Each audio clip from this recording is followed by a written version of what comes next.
Hello everybody, welcome back to my channel where we talk about skincare, grooming, and sometimes hair, so that sounds like your thing. Make sure you are subscribed. Also, come and follow me on Instagram where I post a lot of stuff you're not going to see here on YouTube. So, I don't know if you saw one of my previous videos this week, the one where I did a full face of skincare mistakes. Coconut oil, the makeup wipe. Furious. Without being overly melodramatic, my skin is suffering. I've broken out a lot on my forehead, on my cheeks I'm very red as well. Full disclaimer, I'm wearing a tinted sunscreen. But when I do this kind of shit to my skin for some unexplained reason, when it comes to my skincare, I pull everything right back. Actives stop. Any kind of experimenting with products stops. I go back to my basics and just let my skin recover. And thinking about that minimal skincare routine kind of got me thinking, what is the very basic skincare routine that is still going to make such a big difference? In reality, all you really need is about 4 to 5 products on a daily basis. So going through all the amazing people that I follow, who I will link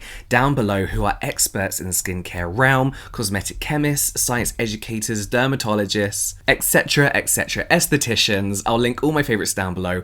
This is what I gathered is the simplest yet most effective skincare routine that anyone can do. Of course, you can customize this routine to suit your skincare needs at a particular time, but this is just a very standard, effective routine. All you need is 4 steps in the morning and 3 in the evening. It's going to be that simple. So let's get into it. Let's start with the morning routine. In the morning, we are going to use a cleanser, a treatment step, a moisturizer, and of course a sunscreen. So let's go through all of that. The morning cleanse, this is always very up in the air depending on who you follow, who you speak to, as to whether it's a must do or something you could do without. On one side of the argument, we have experts saying that you do not need to wash your face in the morning, just a splash of water will do, or a wipe down with a toner. On the other side of the argument, we have experts saying that yes, you actually do need to wash your face in the morning. You want to wash off all that old product and sweat and oils that may have accumulated on your face during the night. So this is one thing when you do follow such a wealth of education, there's always 2 sides of the argument and 2 separate opinions. But one thing they all agree on is to do what works for your skin. So I'm just going to share what I tend to do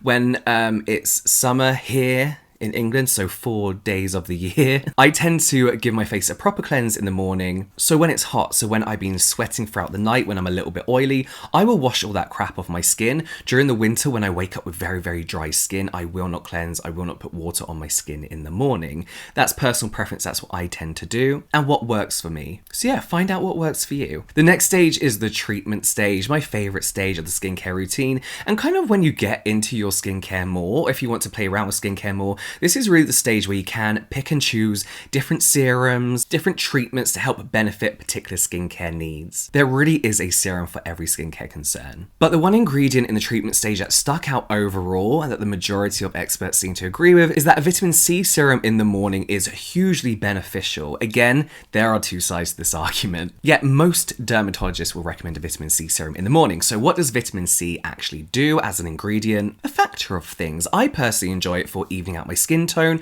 adding brightness to my skin, but it also helps protect your skin from free radical damage, usually from UV exposure. And what that damage usually is: aging of the skin, accelerated aging of the skin, dull skin, pigmentation. So using a vitamin C serum every morning can potentially help neutralize free radicals, helping to stop this kind of damage. Also, some studies have shown that vitamin C could potentially help boost collagen production, so that's also good. I haven't seen any signs of aging yet, but as I mentioned, the benefits I personally have seen from vitamin C is even skin tone, brightness, and lightening of dark pigmentation. The other side of the argument is that there isn't really enough studies, well-produced studies, on how and if vitamin C actually works for the skin. The majority of these studies have been done in vitro, and the long and short is that vitamin C is somewhat overrated. You have to remember though that a lot of dermatologists talk from experience with clients, but they do have experience with so many different skin types. So with one dermatologist saying it works, one dermatologist saying it doesn't, I guess what they're doing is teaming up their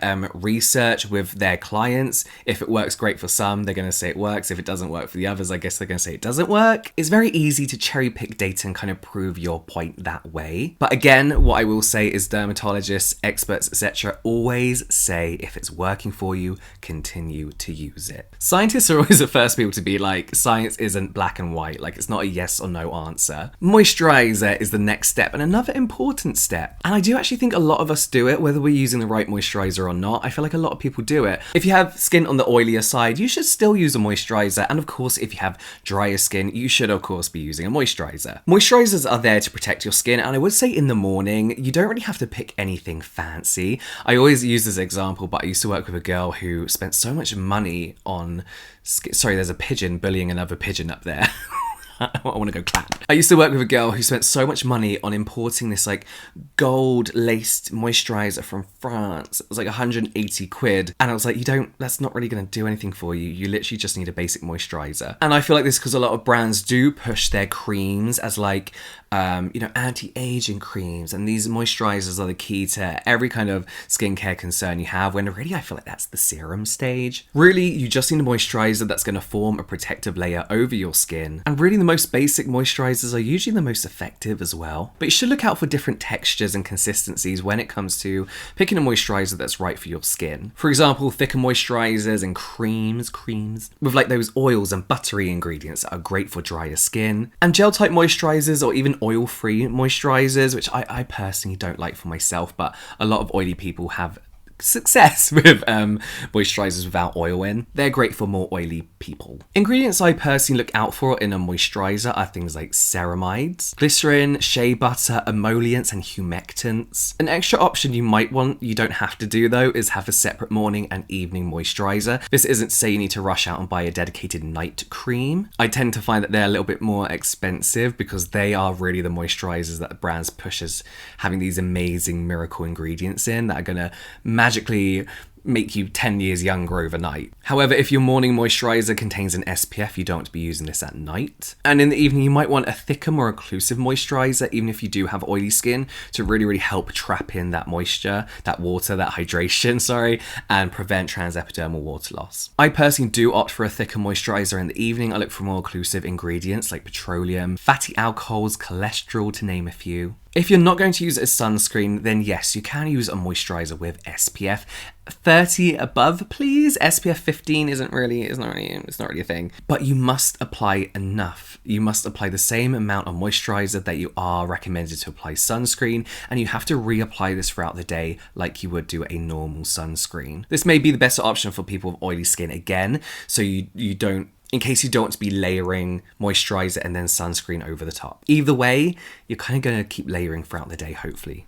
On that note, let's talk about sunscreen, the last step of the morning routine. Literally the most important step. And I know I repeat myself so much in these videos, but without sunscreen, there's no point in any like anti-aging products that you have, any skin evening brightening ingredients, anything you've done, anything you spent money on. There's no point having that if you're going to pop out in the sun and not use sunscreen. There's just no point. Sunscreens, obviously, we know what sunscreens are. They protect your skin from UV damage, aging, burning, cancer. Wear it. Chemical, organic, inorganic, mineral, whatever you want to call it, whatever you want to use, just use it as long as you're using it. To put it very simply, in my opinion, inorganic sunscreens, so chemical sunscreens, suit darker skin tones. They also suit people with oilier skin because they're very light formulations. They can tend to be alcohol heavy as well, which is absolutely fine on oily skin. And they leave minimal to absolutely no white cast. Organic sunscreens again suit pretty much everyone who doesn't mind quite a heavy white cast. Formulations are getting better and the white cast is getting lighter and lighter, but you are still left with one. It can make darker skin tones look quite grey and ashy. Traditional like mineral sunscreens can be quite thick as well, like thick and gloopy, like typical like day at the beach sunscreen. So people with dry skin might be alright with these, but nowadays they're making amazing formulations. Like I got a few mineral sunscreens I love and my skin's super oily. They don't dry me out. They leave barely any white cast. It really is becoming interchangeable now, but it's just about finding a sunscreen that you really like. There are some amazing sunscreens that have all the most beneficial ingredients of a moisturizer. I'll link all my favorites down below. So if you are oily and you don't want to be layering out your products, you can just use this sunscreen and skip your moisturizer stage, for example, but it's because it's got those moisturizing ingredients in. The evening routine is very similar. We're going to swap something out and take something out. That's it. The 3 steps in the evening routine is a cleanser, a treatment, and a moisturizer. moisturizer. You may want to double cleanse, you may want to double cleanse, you might not want to double cleanse. It really does depend. I get this question a lot, and it's if people ask if they should double cleanse if they've not been wearing makeup and sunscreen. No, if you've not worn anything all day on your face, there is no need to double cleanse whatsoever. It's purely to help remove sunscreen, makeup, pollutants, etc. You can just double cleanse using your favorite cleanser. I said this, when did I say this? Like a month ago in a video, and it confused everyone because I used the same cleanser twice. You can use your normal everyday cleanser twice. That's what surfactants are for. They are actually going to help break down those oily products. Like your sunscreens, like your makeup, cleansing balms and oils do just tend to be a nicer experience as far as gliding on the skin. And in my opinion, in my experience, they do help break it down quicker. But yes, any cleanser, just do it twice. In the evening, you can, of course, just use your vitamin C serum again. However, it might be a good idea to use a retinoid. No, it's a very good idea to use a retinoid. It has been proven to have many, many, many benefits. They can help treat acne, help with fine lines, hyperpigmentation, stimulate collagen production, help with cell turnover. It's just an all-round great ingredient, and it's something I'm not surprised nearly every single dermatologist will recommend. All brands will have different usage directions, but the general rule is that you start off with a weaker concentration and you work your way up to using a higher concentration, and you start with like once a week and you work your way up. There are some dermatologists that say there's no need to use this every day of the week. You can use it 2 to 3 times a week and reap all the benefits. And then there are dermatologists who say build your way up to using this every single day. So again, I guess it's just whatever your skin can handle, and if you want to be doing that. It's really down to you. I was very scared of retinol when I first started because I heard so many things like you're going to go red, you're going to peel, you're going to flake. And I did start on retinol here in the UK. I don't know what the laws are in the US, but Retin-A is prescription only. I can't bother to go for all that just to get Retin-A. I don't know. Maybe when I'm done with retinol. So I started with a 0.2% and worked my way up to a 1%. One thing I didn't do is started buffering my retinol. So that means mixing it in with a moisturizer or applying it over a moisturizer to make it less irritating to begin with. I actually started with the ordinary 0.2% in squalane, and that was kind of the buffer there. Is when I got to 1% that didn't have a buffer, and I put it on my skin and I started to get dry and flaky and red. So that is when I would use my retinol after a moisturizer just to buffer it a little bit. I think I did that for about a month. I got up to twice a week for a month, and now I'm doing once a week with the retinol on bare skin and then moisturizing on top as usual. And it's fine now, it's absolutely fine. I think I could go up to 2 days a week now. I'm really proud of myself. And I like them in moisturizers too. I feel like it's just a generally nice experience, and I've seen benefits with retinol and moisturizer. And the final step would be to moisturize. As I mentioned, you may want a thicker moisturizer in the evening, and if you do have a moisturizer, use a moisturizer with SPF in the morning, do get yourself a separate moisturizer for the evening. And it's that simple. I personally would put an exfoliation step in there, but these are the products and the very basic minimal routine that I always see recommended. But I repeat, one thing that everyone agrees on is do what works best for your skin, that nothing is black and white when it comes to skincare, especially the scientists. Everyone's always looking for like the scientific reason behind stuff, but scientists always seem to be the first people to be like, but it's not black and white. Again, I'm going to link all the amazing people I follow down below. Cosmetic Chemists, Science Educators, Estheticians, Dermatologists, to name a few. Please check out their social media. What I'll do is I'll do all their Instagram handles, and then you can kind of branch off from there. I've got a dog hair. I've had a dog hair on my face this whole time. It's probably on my clothes, isn't it? Yeah. Dog hair everywhere. Of course, I'll be linking all products in the description box down below, but that's it from me now, guys. I will see you next time.